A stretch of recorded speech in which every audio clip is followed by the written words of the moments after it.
designed in part to campaign rallies the president held over the last month.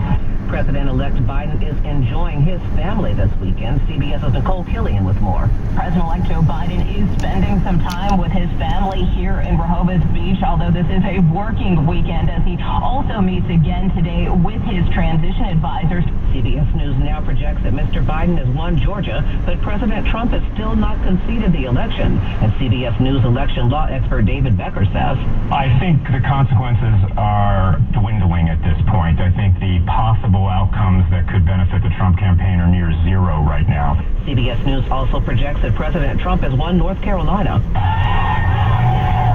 Supporters of both Mr. Biden and President Trump are rallying in the nation's capital right now.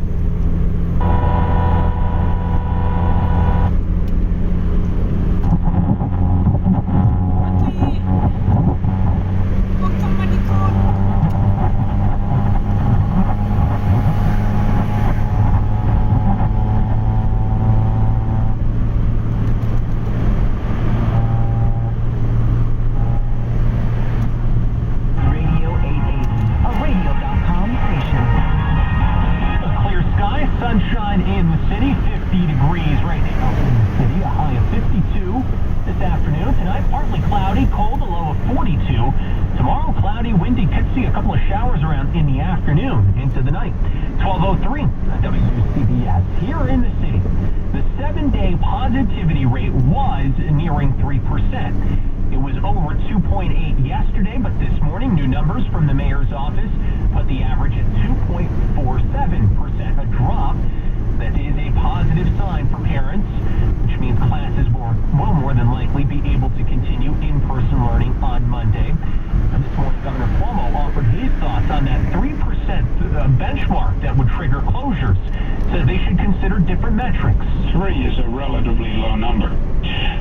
What I would suggest for the parents of New York City and the teachers of New York City and the mayor and the leaders of New York City, I would consider adding a factor of the positivity in the schools themselves. Since the 3% was set, we have become more sophisticated and have more capacity than we had at that time. But with cases surging throughout the city, the state, and throughout the area, parents are preparing for the possibility of going all remote. As he dropped his child off at PS 333, Dad Andrew Weaver said he wouldn't be surprised if schools closed before Thanksgiving. To be honest, I'm surprised that it took this long for rates to rise this time for schools to close. I think we kind of knew that it was inevitable, so we're prepared to deal with whatever that means. A pivot to all remote learning would be much smoother than it was in March and April, says Teachers Union President Michael Mulgrew. But a recent call to the DOE revealed a troubling